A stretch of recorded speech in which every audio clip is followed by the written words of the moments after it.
속절없이 죽을 수밖에 없지만 그 이후에 여러 가지 2차약, 3차약이 나와서 해결해 줄 수 있듯이 지금은 내성이 생기게 되면은 전문가랑 상의해서 거기에 맞는 약을 쓰면 됩니다. 항바이러스제는 바이러스의 복제 과정을 중간에 차단해 바이러스 양을 줄인다. 그 과정에서 염증이 조절되는 것이다. 최근 항바이러스 치료 효과에 대한 새로운 연구가 발표됐다. 만성 비형 간염 환자들을 대상으로 한 임상실험 결과 항바이러스제를 복용한 환자군에서는 간암 등 중증 간질환으로 악화된 사람이 7.8%에 그쳤으나 대조군에서는 17.7%에 이르렀다.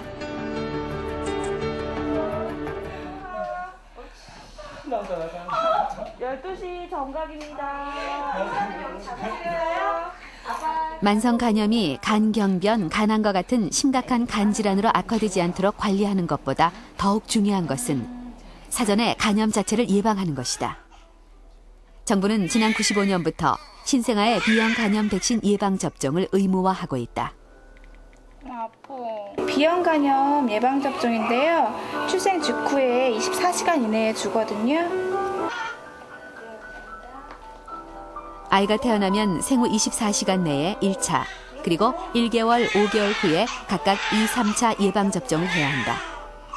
그러나 바이러스 보유자로부터 태어난 신생아라면 백신과 면역 글로불린을 12시간 내에 함께 맞춰야 한다.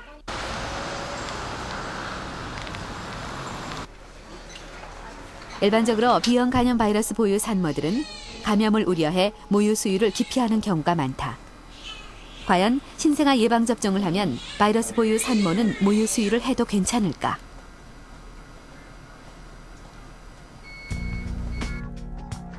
(2004년) 질병관리본부는 모유 수유와 모자 감염에 대한 의미 있는 연구 결과를 발표했다.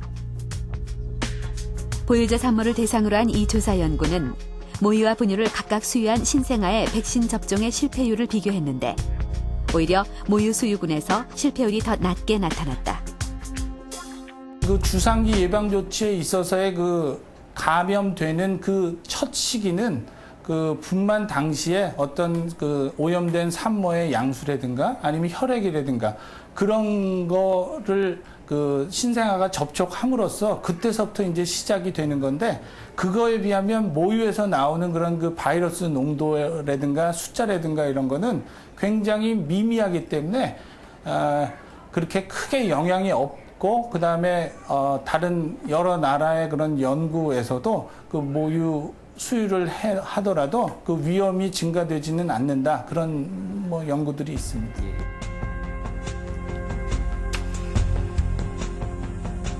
세계보건기구도 전 세계적으로 이루어진 기존의 연구 결과를 바탕으로 같은 입장을 밝히고 있다. B형 간염 바이러스를 가진 산모라고 해서 감염 위험이 더 높다는 증거는 없다. 그렇기 때문에 신생아가 감염 위험이 높고 면역력이 없는 경우에도 모유 수유는 권장된다. 즉, 신생아 예방 조치를 실시한다면 모유 수유는 문제가 안 된다는 입장이다.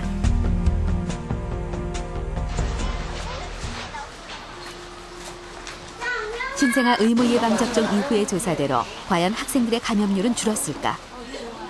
제작팀은 자양초등학교 6학년 학생 113명을 대상으로 바이러스 항원 항체율을 조사해봤다.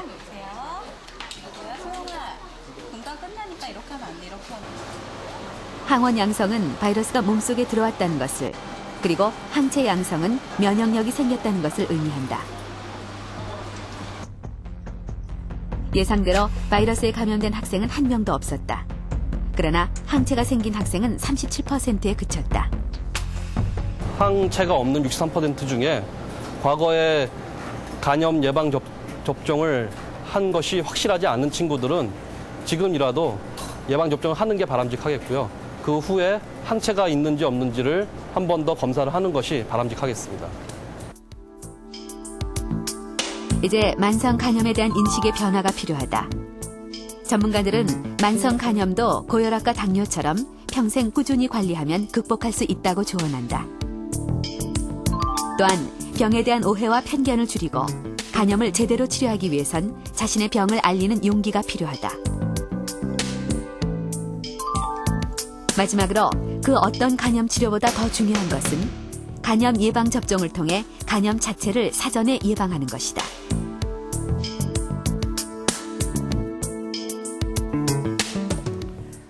뉴올리언스주를 비롯한 미국 남부 일대를 강타한 허리케인 카트리나. 이 수많은 사상자를 남기고 물러갔지만 전문가들은 또 다른 재앙이 닥쳐올 것이라고 예견하고 있습니다. 이 오염된 물로 인해서 수인성 전염병이 창궐할 거란 얘긴데요. 그동안 후진국 전염병이라고만 불렸던 A형 간염도 그 중에 하나입니다. 우리나라에서도 최근 들어 A형 간염 환자 발병률이 점차 늘고 있는데요. 지난 1999년에는 2천여 명 이상의 환자가 발생해서 그중 2명이 목숨을 잃기도 했습니다. 그동안 B형 간염에 묻혀서 별다른 관심을 받지 못한 가운데 지속적으로 증가하고 있는 A형 간염에 대해서 자세히 알아봅니다.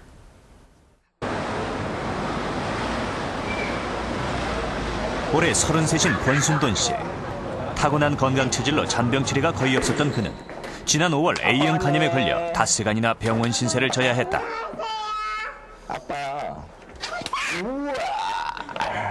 처음엔 그저 평소보다 몸이 무겁고 피로하다고 대수롭지 않게 생각했다. 그러다 며칠 만에 병세가 급격히 악화되어 간 수치가 800 이상 오르며 황달까지 왔다. 생활하기가 되게 힘들었어요. 네, 너무 간지럽고 온몸이 너무 막 간지럽고 그 다음에 소변이 너무 이렇게 노랗고 그 다음에 막 너무 피곤해요.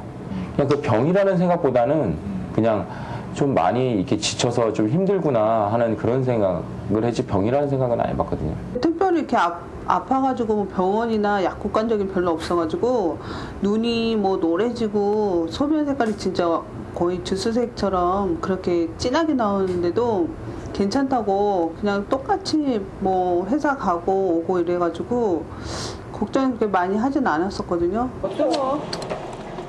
퇴원 후 집에서 요양하며 건강을 회복한 권순돈 씨. 한동안 거의 발생하지 않았던 A형 간염 환자가 최근 다시 늘고 있다. 지난달부터 충남 공주 지역에서 A형 간염 환자 30여 명이 집중적으로 발생해서 보건당국이 역학조사에 나섰습니다. 열이 심하게 나고 2004년 6월 9일부터 7월 2일까지 한 달 사이 공주 지역에서만 A형 간염 환자 60여 명이 집단 발병했다.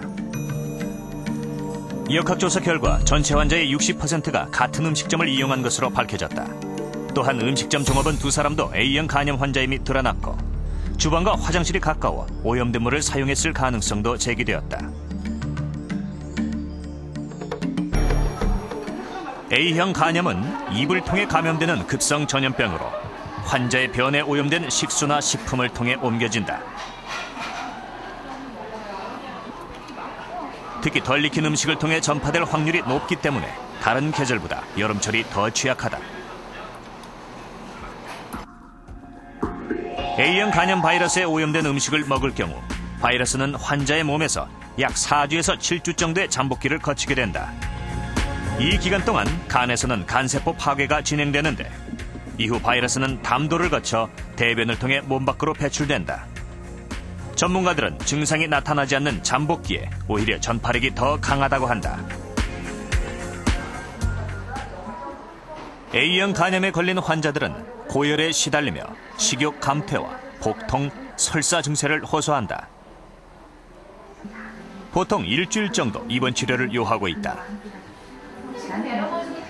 바이러스 자체가 일상 생활에서 다른 바이러스에 비해서 저항성이 상당히 생존율이 높습니다. 그래서 음식이라든지 이런 데 묻어서 증식을 상당히 많이 할 수 있는 그런 성격을 갖고 있습니다. 전 세계적으로 매년 150만 명 이상의 사람들이 A형 간염에 걸리고 있다. 우리나라는 소아 인구의 10%가 감염되는 중등도 위험 국가로 분류된다. 아프리카나 동남아시아 등 저개발 국가는 고등도 위험 국가다. 생활 환경이 비위생적이고 열악한 이 지역은 유소아 환자들이 꾸준히 발생하는데 전체 인구의 90% 이상이 만 5세 이전에 감염된다. 5세 미만의 소아에서는 이 그 A형 감염 바이러스에 노출돼서 균이 들어간다 하더라도 불형 감염 들어가서 증상을 안 보이는 경우가 대부분이에요.